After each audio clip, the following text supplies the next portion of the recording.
learning a new skill can be extremely difficult. Whether it's surfing in general or something more specific like nose riding, cross stepping, drop knee turns, when it comes to surfing, nothing's easy. For the last 11 months or so, I've been constantly trying to come up with new maneuvers and skills to perfect.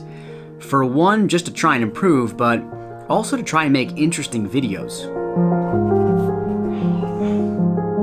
This relentless experimenting, I believe, has been crucial to my improvement. Today I'll be surfing my brand new longboard, which is somewhat of an experiment in itself, and I end up having quite an aha moment when it comes to my board setup and stall. But more on that in a second.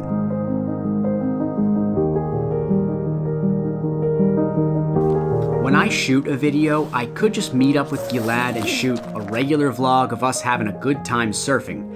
And that's all well and good, but if you don't have something purposeful to experiment with, you're not going to get as much out of your session.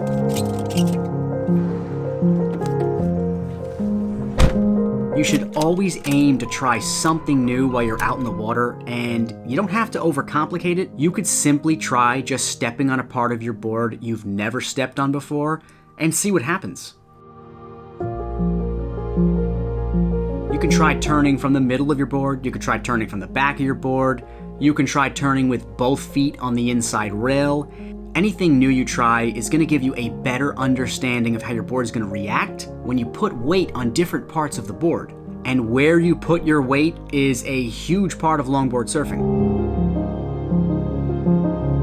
I've been told in the past to only work on one thing because constantly changing what I'm working on is keeping me from perfecting one single skill. And I think focusing on one thing at a time definitely has its place. But ever since I started trying new fins, trying new turns, trying new body positions, my understanding of the board has improved so much, which in turn makes learning any other skill that much easier. And that's why I'll never stop experimenting.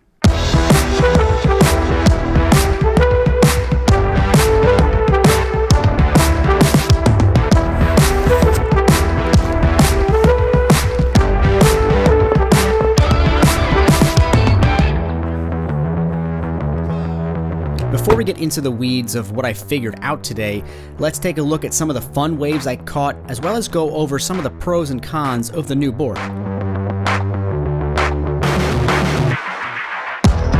One of the reasons I got this board is for its slightly improved steep wave performance. The Chingona handled this very steep, very fast wave with ease, whereas I would have been fighting for stability if I was on the Continental.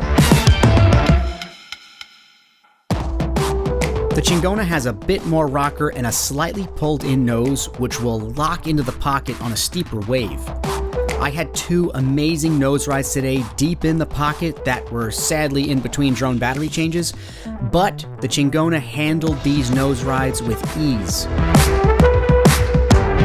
The downside? On a flatter, less steep wave like this one, the Continental may have blown through this section without nosediving. Since the Chingona is slightly more set up for a steeper wave, you have to be a bit closer to the pocket to keep from nosediving. But close to the pocket is where you get the most epic nose rides anyway.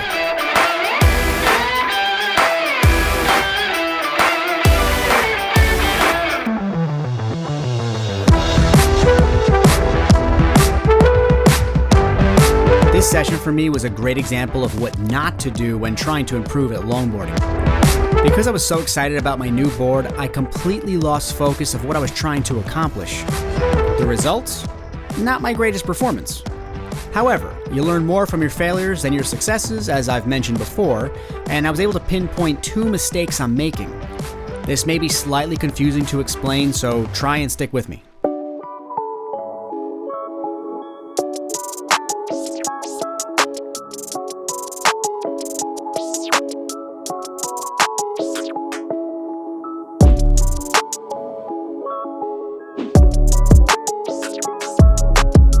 As you can see with this wave, I bottom turn and get the board traveling back up the wave too quickly. I only have time for 2 cross steps before the board starts traveling back down the wave. This forces me to stop cross stepping, redirect back up the wave, and finally finish my last 2 steps to the nose. In the end, I need to get the board traveling up the wave in a controlled motion, even while cross-stepping, kind of like this wave. I'm going to try and remedy this in next week's video by getting the board to travel up the wave slightly slower, and also trying this next technique.